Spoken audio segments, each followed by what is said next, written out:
ವೀಕ್ಷಕರೇ, ರಾಜಕಾರಣ ಅನ್ನೋದು ಒಂದು ರೀತಿ ಜೂಜಿದ್ದಂಗೆ. ಆ ಜೂಜಲ್ಲಿ ಯಾರು ಬೇಕಾದರೂ ಗೆಲ್ಬಹುದು, ಯಾರು ಬೇಕಾದರೂ ಸೋಲ್ಬಹುದು, ಯಾರು ಬೇಕಾದರೂ ಹೀರೋ ಆಗಬಹುದು, ಯಾರು ಬೇಕಾದರೂ ಜೀರೋ ಆಗಬಹುದು. ಇಂಥ ಮಾತನ್ನು ಸಾಮಾನ್ಯ ಜನ ಕೂಡ ಆಗಾಗ ಆಡ್ಕೊಳ್ತಾನೆ ಇರ್ತಾರೆ.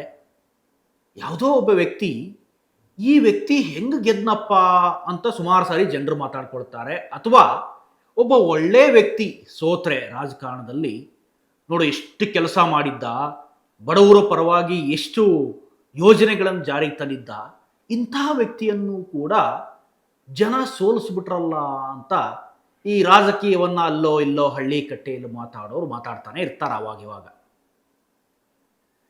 ಸೊ ಮೊನ್ನೆ ತಾನೇ ತಮಿಳುನಾಡು ರಿಸಲ್ಟ್ ಕೂಡ ಬಂತು. ತಮಿಳುನಾಡು ರಿಸಲ್ಟಲ್ಲೂ ಕೂಡ ವಿಜಯ್ ಅವರೇನು ವಿಕ್ಟ್ರಿ ವಿಜಯ್ ಆಗ್ತಾರೆ ಅಂತ ಯಾರೂ ಕೂಡ ಭಾವಿಸಿರಲಿಲ್ಲ. ಸಮೀಕ್ಷೆಗಳು ಕೂಡ ಅದನ್ನೇ ಹೇಳಿದ್ವು. ವಿಜಯ್ ಅವರು ಕೇವಲ 10-15 ಸೀಟುಗಳನ್ನು ತೆಗೆದುಕೊಂಡ್ರೆ ಬಹಳ ದೊಡ್ಡ ಮಾತು ಅನ್ನೋದು ಸಮೀಕ್ಷೆಗಳಲ್ಲಿ ಜಗಜ್ಜಾಹೀರಾಗಿತ್ತು. ಸೊ ಈಗ ನಮ್ಮ ಕರ್ನಾಟಕ ರಾಜ್ಯದಲ್ಲೂ ಕೂಡ ಬೈ ಎಲೆಕ್ಷನ್ ರಿಸಲ್ಟ್ ಬಂದಿದೆ. ನಿರೀಕ್ಷೆಯಂತೆ ಬಾಗಲಕೋಟೆಯಲ್ಲಿ ಕಾಂಗ್ರೆಸ್ ಅಭ್ಯರ್ಥಿ ಗೆದ್ದಿದ್ದಾರೆ. ದಾವಣಗೆರೆಯಲ್ಲೂ ಕೂಡ ಕಾಂಗ್ರೆಸ್ ಅಭ್ಯರ್ಥಿ ಸಮರ್ಥ ಸಿದ್ದರಾಮಯ್ಯ ಒಂದು 5,500 ಮತಗಳ ಅಂತರದಿಂದ ಗೆದ್ದಿದ್ದಾರೆ. ಈ ಕರ್ನಾಟಕದ ಬೈ ಎಲೆಕ್ಷನ್ ಆಗ್ತಾ ಇರುವ ಹೊತ್ತಿನಲ್ಲಿ ಒಂದಿಷ್ಟು ಚರ್ಚೆ ಎದ್ದಿತ್ತು. ಏನದು ಚರ್ಚೆ ಅಂತ ಕೇಳಿದರೆ, ಬಿ ಜೆ ಪಿಯ ಫೈರ್ ಬ್ರ್ಯಾಂಡ್ ರಾಜಕಾರಣಿ, ಬಿ ಜೆ ಪಿಯ ಕಟ್ಟಾಳು, ಬಿ ಜೆ ಪಿಯ ಧುರೀಣರು ಈ ಹಿಂದೆ ಆಗಿದ್ದಂಥ ಈಗ ಅವರು ಬಿ ಜೆ ಪಿಯಲ್ಲಿ ಇಲ್ಲ. ಯಾಕೆ ಅಂತಂದರೆ ಅವರ ಮಾತೇ ಅವರಿಗೆ ಮುಳುವಾಗಿ ಅವರನ್ನು ಪಕ್ಷದಿಂದ ಉಚ್ಚಾಟನೆ ಮಾಡಿದ್ದಾರೆ, ಪಕ್ಷದಿಂದ ಹೊರಗೆ ಇಟ್ಟಿದ್ದಾರೆ. ಅವ್ರು ಯಾರು ಅಂತ ಕೇಳಿದರೆ ನಿಮಗೆ ಬಹಳ ಈಸಿಯಾಗಿ ಅರ್ಥ ಆಗುತ್ತೆ.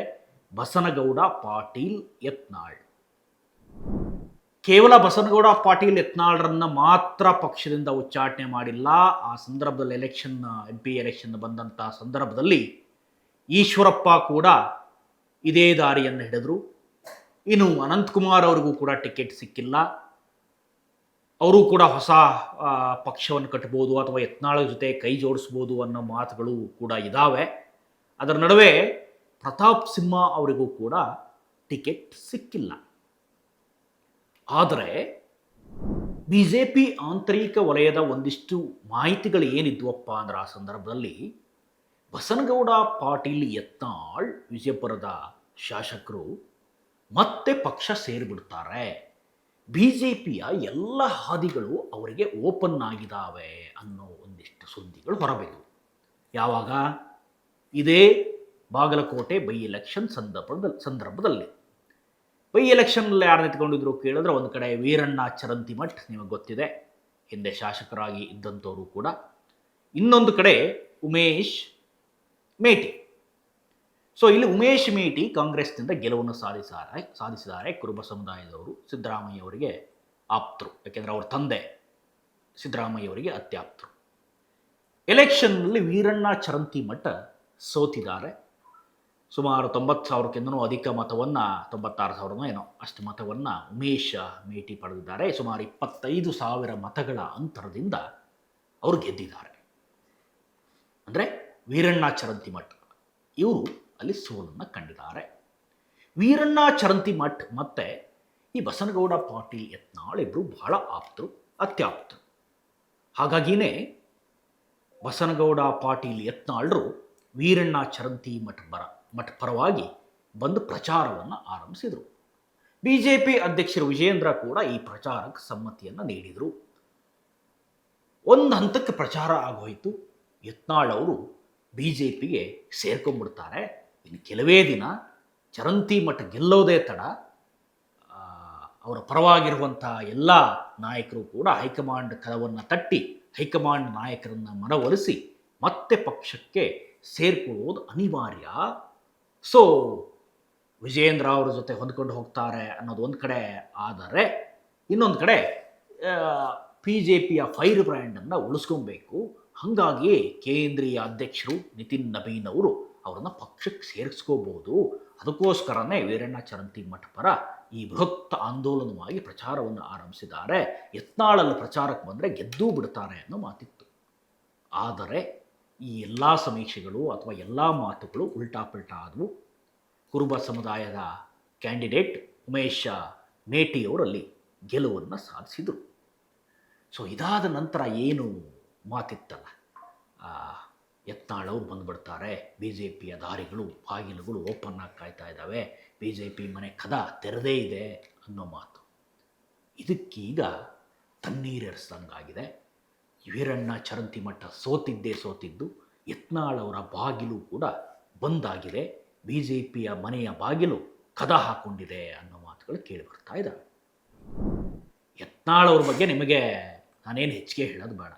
ಯಡಿಯೂರಪ್ಪನವರು ಇರ್ಬೋದು, ವಿಜಯೇಂದ್ರ ಇರ್ಬೋದು, ರಾಘವೇಂದ್ರ ಅವರು ಇರ್ಬೋದು, ಅಥವಾ ಯಡಿಯೂರಪ್ಪ ತಂಡದ ಯಾರೇ ಸದಸ್ಯರು ಇರ್ಬೋದು, ವಾಚಾಮಗೋಚರವಾಗಿ ಹಿಗ್ಗಾಮುಗ್ಗ ಅವರನ್ನು ಬೈಯೋದರಲ್ಲಿ ಯಾವ ರೀತಿ ಬೈದಿದ್ದಾರೆ ಅನ್ನೋದನ್ನು ನೋಡಿದಿರಿ.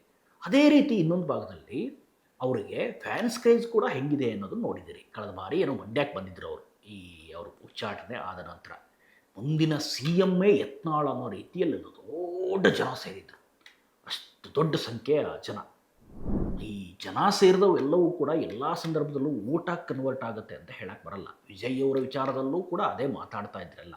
ಆದರೆ ವಿಜಯ್ ಅವರ ವಿಚಾರದಲ್ಲಿ ಈ ಸ್ಟಾರ್ಡಮ್ ಏನಿದೆ ಅಥವಾ ಸ್ಟಾರಿಸಮ್ ಏನಿದೆ ಅದು ಓಟ್ ಆಗಿ ಬದಲಾವಣೆ ಆಯಿತು. ಅಲ್ಲಿ ತಮಿಳುನಾಡಿನ ಮತದಾರರಿಗೆ ಬೇರೆ ಆಪ್ಷನ್ ಇಲ್ಲದೇ ಈ ಎರಡು ಪಡೆಗಳಿಂದ ಅಥವಾ ಡಿ ಎಮ್ ಕೆ AIADMKಯಿಂದ ಸಾಕಾಗಿ ಸುಸ್ತಾಗಿ ವಿಜಯ್ ಅವರನ್ನು ಗೆಲ್ಲಿಸಿದರು ಅನ್ನೋ ಮಾತು ಒಂದು ಕಡೆ ಕೇಳಿ ಬರ್ತಾ ಇದೆ. ಅದೇನೇ ಇರಲಿ, ವಿಜಯ್ ಅವರು ಕೂಡ ಸಾಕಷ್ಟು ಪ್ರಯತ್ನ ಪಟ್ಟಿದ್ದಾರೆ. ಕಳೆದ ಸುಮಾರು 10-15 ವರ್ಷದಿಂದ ಅವರು ಪಕ್ಷಕ್ಕಾಗಿ ಪಕ್ಷ ಕಟ್ಟಿ ವಿ.ಕೆ ಅನ್ನೋ ಪಕ್ಷ ಕಟ್ಟಿದ್ದು ಇತ್ತೀಚೆಗಾದರೂ ಕೂಡ ಪಕ್ಷಕ್ಕೋಸ್ಕರ ಅದು ತಮ್ಮದೇ ಚಾರಿಟೇಬಲ್ ಟ್ರಸ್ಟನ್ನು ಮಾಡಿಕೊಂಡು ದುಡಿದಿದ್ದಾರೆ. ಅದು ಸಪರೇಟ್. ಯತ್ನಾಳವರು ಕೂಡ ಈಗ ಮುಂದೆ ಏನು ದಾರಿ ಇದೆ ಯತ್ನಾಳವ್ರಿಗೆ? ಬಿ ಜೆ ಪಿ ಕದ ತಟ್ಟಿದೆ, ಕದವನ್ನು ಮತ್ತೆ ತಟ್ಟಿದ್ರು ಅವರು. ಮತ್ತೆ ಸೇರಿಸ್ಕೊಂಡ್ಬಿಟ್ರೆ ಬಿ ಜೆ ಪಿಯ ಫೈರ್ ಬ್ರ್ಯಾಂಡನ್ನು ಉಳಿಸ್ಕೋಬೋದು. ಬಿ ಜೆ ಪಿಯ ಒಂದಿಷ್ಟು ಅವರ ಹಿಂಬಾಲಕರನ್ನು ಕೂಡ ಒಟ್ಟಿಗೆ ಸೇರಿಸ್ಕೊಂಡು ತಗೊಂಡು ಹೋಗ್ಬೋದು. ಹೊಂದಾಣಿಕೆ ಮೂಲಕ ಎಲ್ಲರನ್ನೂ ತಗೊಂಡು ಹೋಗಬೇಕು ಅನ್ನೋದು ಯತ್ನ ವಿಜಯೇಂದ್ರ ಅವ್ರದ್ದು ಕೂಡ ಆಗಿತ್ತು. ವಿಜಯೇಂದ್ರ ಅವರು ಕೂಡ ಒಂದು ಹಂತಕ್ಕೆ ಯತ್ನಾಳ್ ಅವ್ರನ್ನ ಮನ ಸೆಳೆಯೋದ್ರಲ್ಲಿ ಅಥವಾ ಗಮನ ಸೆಳೆದು ಅವ್ರನ್ನ ಈ ಕಡೆ ಬರಮಾಡ್ಕೊಳ್ಳೋದ್ರಲ್ಲಿ ತಯಾರಿಯಾಗಿತ್ತು. ಆದರೆ ಈ ಒಂದು ಚುನಾವಣೆ ಸೋಲು ಅವರಿಗೆ ಮತ್ತೆ ಕದವನ್ನು ಬಾಗಿಲನ್ನು ಮುಚ್ಚಿಬಿಟ್ಟಿದೆ ಅನ್ನೋ ಮಾತುಗಳು ಬಿ ಜೆ ಪಿ ವಲಯದಿಂದ ಈಗ ಶುರು ಎದ್ದಿವೆ. ಏನು ಅವ್ರ ಹಿಂಬಾಲಕರು ಹೋಗಿ ಎಲ್ಲರೂ ಅಥವಾ ಅವರ ಪಡೆಯ ನಾಯಕರು ಹೋಗಿ ಕೇಂದ್ರ ನಾಯಕರನ್ನು ಒಲಿಸ್ಬಿಡ್ತೀವಿ ಅಂತ ಅಂದ್ಕೊಂಡಿದ್ರಲ್ಲ, ಅದಕ್ಕೀಗ ದಾರಿ ಬಂದಾಗಿದೆ ಅನ್ನೋದು ಗೊತ್ತಾಗ್ತಾ ಇದೆ. ಕೇಂದ್ರ ನಾಯಕರು ಈ ಬಗ್ಗೆ ಒಲವನ್ನೇ ತೋರಿಸ್ತಾ ಇಲ್ಲ.